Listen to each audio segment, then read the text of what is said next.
stopped by there, he packed his bag and scooted on into Obashi. And here's Don. Oh. Thank you very much, Ms. Bonaparte. Bonjour. Oh, wow. I am here not in the capacity of all of those wonderful things that Eugene has just said about me, that's in my bio. I'm here as a veteran of the United States military. And I'm here to honor all of those people from Red Lake and from Ponemah who have given so much of their lives to this country. We talk about the individuals who have supported the military, as Chairman Jourdain pointed out, in numbers far exceeding any other group in the United States, and without having to be called upon to do so. I'm honored to be here. It is humbling for me to have been inducted into the Three-Star Warrior Society because I know what that means to this community, and I know what that means to me. I want to thank all of the people who are veterans here today, those people who have veterans in service, and those people who have lost veterans in the past, in past conflicts. And I want to ask if you will give me 30 seconds of your time for the 13 soldiers at Fort Hood and the one civilian who lost their lives this past week. If you will just, in your own way, take 30 seconds of time to think about that loss.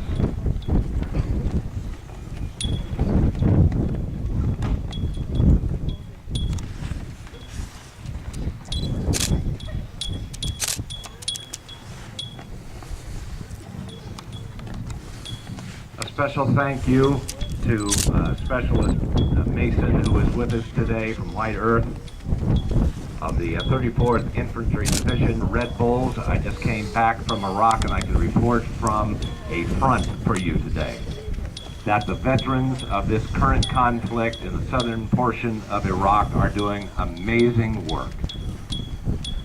This is no longer a fight in southern Iraq about guns and bullets.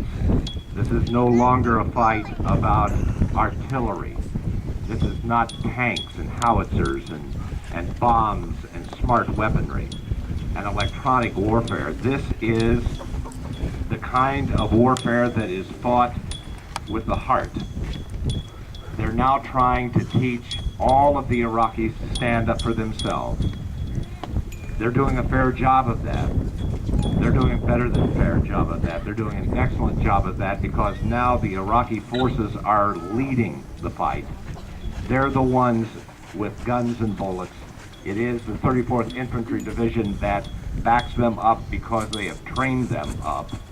But now the future is not as bright as it was just 3 or 4 days ago with the 34th Infantry Division. Because now Afghanistan lies in the future. We have now word, I can report to you from the front lines, not of the war, but from the front lines of journalism, that the Pentagon has now leaked out information that President Barack Obama will commit 5 brigades to Afghanistan. And so the fight continues. But if the fight in Afghanistan is anything like the fight that has happened in the southern part of Iraq, then there will be a peaceful conclusion somewhere in the future, but we will lose lives.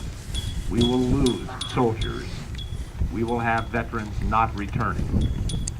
But there will be a people grateful.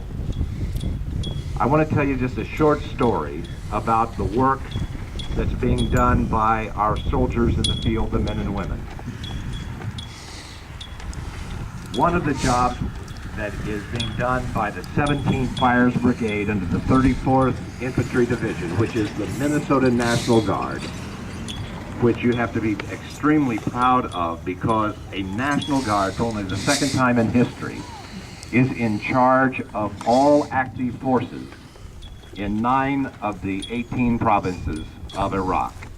Minnesotans, homegrown people, 7 of whom in the 34th Infantry Division are Anishinaabe.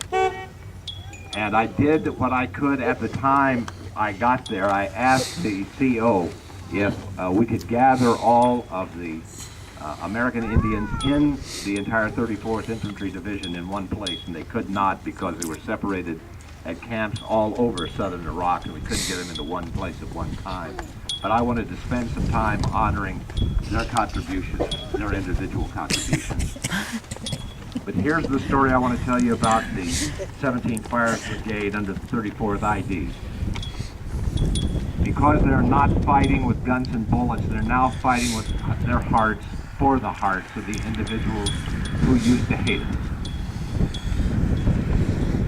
With their own money, the 17th Fire Brigade built a school that had been bombed. The children could not attend the schools any longer. But they rebuilt the school, repainted the school, and then with the help of people back home, were able to send books, were able to send money, and were able to send those children back to school. And I can't tell you, but I will show you, if you'll watch Channel 4 over the next couple of weeks, you will see what I think is an amazing sight. As the American soldiers are going through the school, they're fully up-armored in heavy vests and helmets. They're carrying M4s slung on their sides, but the children are rallying around them. The Iraqi children are rallying around them, giving them gifts in thanks. And I was standing next to a Muslim soldier. And at this time, it's important to talk about different people and who populates this American military today. Somebody's setting up firecrackers. Because of what happened in Fort Hood, there is immediate need to jump to conclusions. But standing next to me was an Egyptian-born American U.S. soldier, United States citizen, Arab speaker, completely armed and up-armored. And I finally turned the camera around on him after we saw the children thanking all the American soldiers. And I said, tell me as a soldier, tell me as an Arab, tell me as the imam that he is, a preacher, having gone through divinity school in Egypt. I said, tell me what you see. And he said, I see the face of an angel in these American soldiers. And I see the future of Iraq in the face of the children, because they no longer will be able to hate the way their parents hate. Wars are fought two ways. Wars are fought with guns and bullets, then they're fought for hearts. In southern Iraq, we are now fighting for the hearts, and I think that I can report fairly to you that at least in the southern 9 provinces, we have won that war. The Iraqis are working with the Americans are helping the Iraqis. My goodness, there was a beekeeper from Minnesota, a beekeeper. That's what he did in his civilian life. He raised bees and he sold his honey. They pulled him out of his infantry detachment and they sent him around to southern Iraq to teach all those farmers how to raise better crops by using bees and sell their honey. There's a Judge Advocate General detachment that has a Minneapolis judge in it, and he's been pulled aside to work with the provincial authorities to teach them how to be better at working their courts. The 2-star and the 1-star general in charge of the 34th ID both are in the business in their civilian life in concrete and asphalt. In the standing active army, you don't have the kind of civilian experience that it takes right now to rebuild that country, but these people from Minnesota are doing exactly that.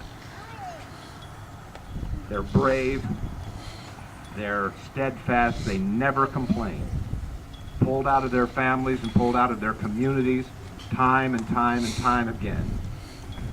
In the very first of the deployments for the 34th Red Bulls, they served longer in Iraq than any other unit in history.